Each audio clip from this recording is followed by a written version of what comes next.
Breaking news just into CNN. Police in Las Vegas are investigating reports of an active shooter near the Mandalay Bay Casino on the Strip.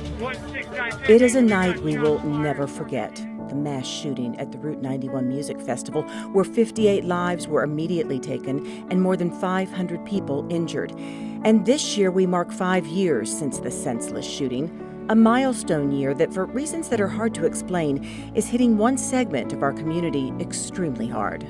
In our first responder community, we have been kind of warned or advised from the beginning of this effort that around the 5-year we should anticipate some issues within that community, and then that we would probably finally start to be able to reach some of them, and we have absolutely seen that.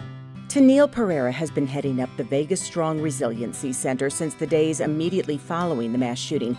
But in those 5 years, this year in particular, the center has seen an uptick in people seeking help.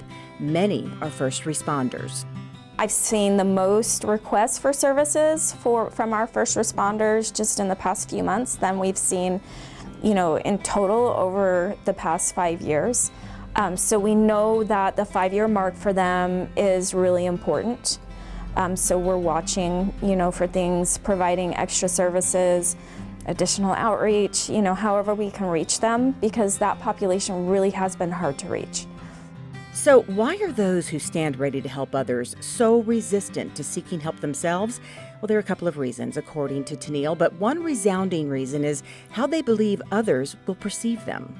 So they do have, employee assistance programs that provide different resources, but if they're seen going in there, are their colleagues going to question whether or not they can respond with them? Are they going to feel safe, unsafe?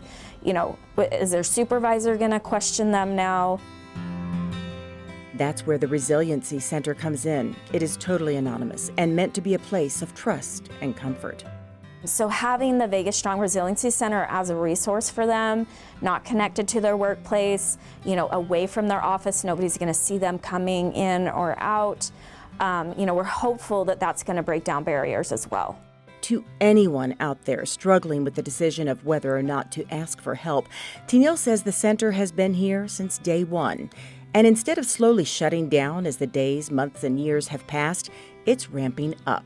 We're not going anywhere. We've expanded programming to serve all victims of violent crime in the state of Nevada. We got a state designation for the state's first victim assistance center. There is no need for people to suffer alone